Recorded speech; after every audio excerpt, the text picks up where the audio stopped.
Cyber अपराध की जब भी बात होती है, लोगों की जहन में पहला नाम उभर कर आता है जामताड़ा का। संथाल परगना का जिला जामताड़ा पर वेब सीरीज भी बन चुका है। जामताड़ा को साइबर अपराधियों का गढ़ माना जाता है। आए दिन देश के विभिन्न राज्यों की पुलिस साइबर अपराधियों की तलाश में जामताड़ा पहुंचती है। समय के साथ साइबर अपराध का नेटवर्क जामताड़ा से निकलकर न केवल संथाल परगना बल्कि पूरे देश में फैल गया है। अब तो ऐसा लगता है मानो विदेशी सरजमी से भी साइबर अपराध को अंजाम दिया जा रहा है।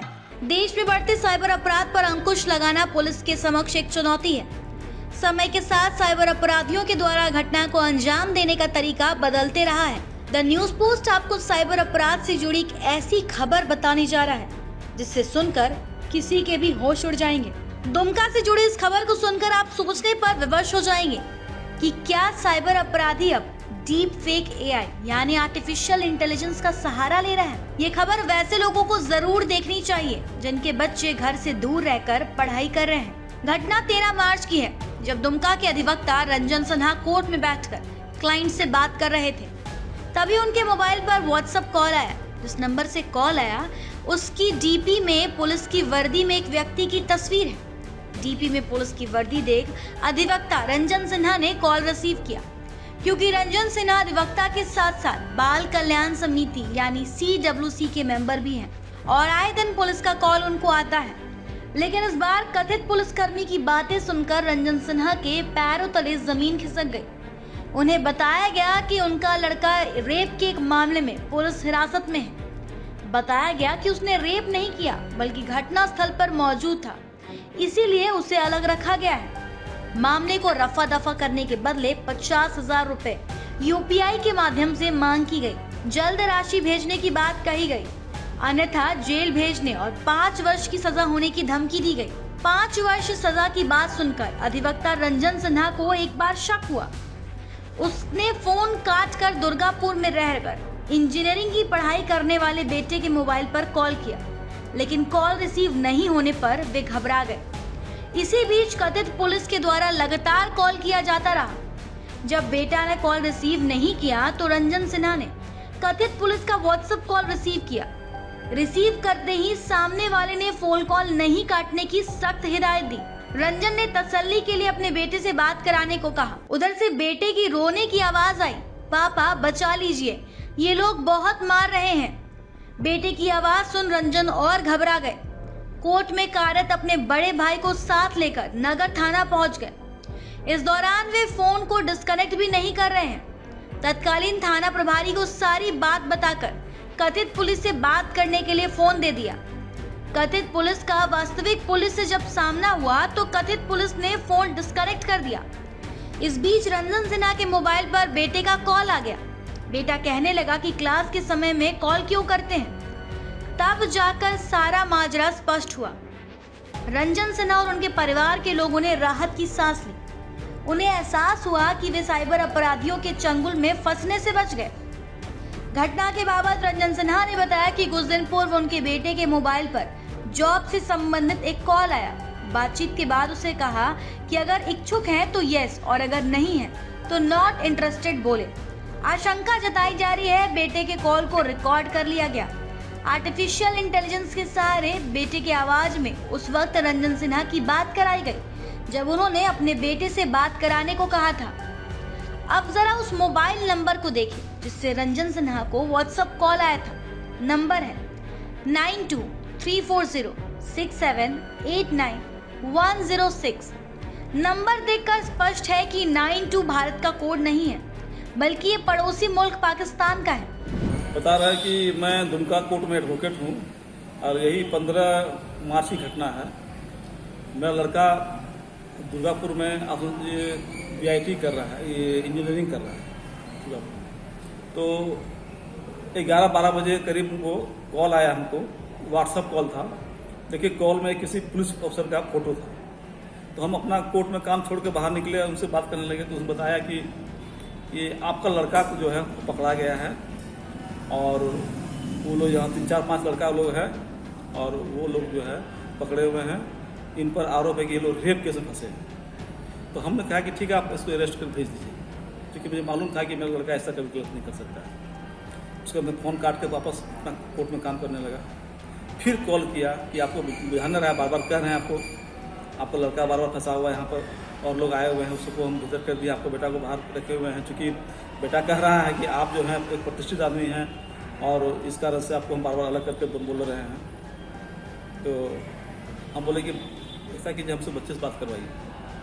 तो उसने जो बात करवाया तो वह हूबहू जो मेरा बेटा है उसी का एकदम आवाज़ में बात किया कि पापा बहुत ज़्यादा मुझे मार रहा है, बचा लीजिए, मुझे बचा लीजिए। तो फिर उसको हम उसी में कॉल की, बेटा तुम कहाँ पर हो। फ़ोन काट दिया। फिर उसने फ़ोन लिया, बोला कि देखिए बेटा का आवाज़ आपका है ना, आप ऐसा कीजिए, आप चाहते हैं कि बच्चा छूट जाए। तो हम बोले भाई रेप केस में जो फंसा है तो रेप केस में है, तो ये रेप केस किसने किया है? बोला नहीं, ये रेप नहीं किया है, ये साथ था जब हम रिकवरी बरामद किए बच्ची लड़के लोग को कहाँ पर है, तो उसी में ग्रुप में था। तो हम बोले मेरा बेटा तो इंजीनियरिंग कर रहा है और हॉस्टल में, बोला हाँ हॉस्टल से उठा के लाए हैं। तो हम बोले अच्छा बताइए क्या करना है, बोलिए क्या बोलते हैं बताइए। तो उसने कहा कि ऐसा कीजिए, आप हमको 50,000 रुपया दीजिए, जो लड़का रेप किया वो तो उसको अंदर चल जाएगा, 5 साल के लिए चल जाएगा अंदर, और चूँकि बेटा साथ में था, कुछ किया नहीं है, चूँकि ग्रुप में था, तो बेटे को हम बाहर निकाल देंगे, है ना। तो हमने कहा ठीक ऐसा कीजिए, हमको पहले बात करवाइए, एसपी साहब से बात करवाइए, आपके बड़ा बाबू से बात करवाइए। बोला नहीं, आपको हम कह रहे हैं, हम लोग थाना से मिले हुए हैं, थाने वाला बोला कि इनको अलग से बात करा कर छोड़वा देने के लिए। तो हम ऐसा करते हैं, हम आते हैं दुर्गापुर, गाड़ी लेकर आते हैं।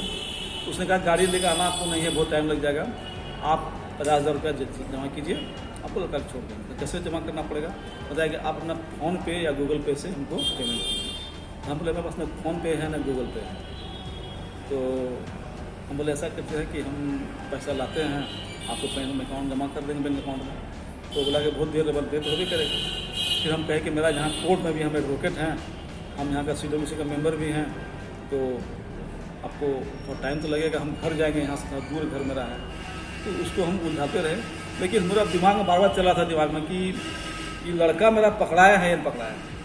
फिर क्या कि ये जो आदमी कह रहा है कि रेप केस में 5 साल में चल जाएगा अंदर, शक संदेह होने लगा कि 5 साल का तो रेप केस में होता नहीं सजा।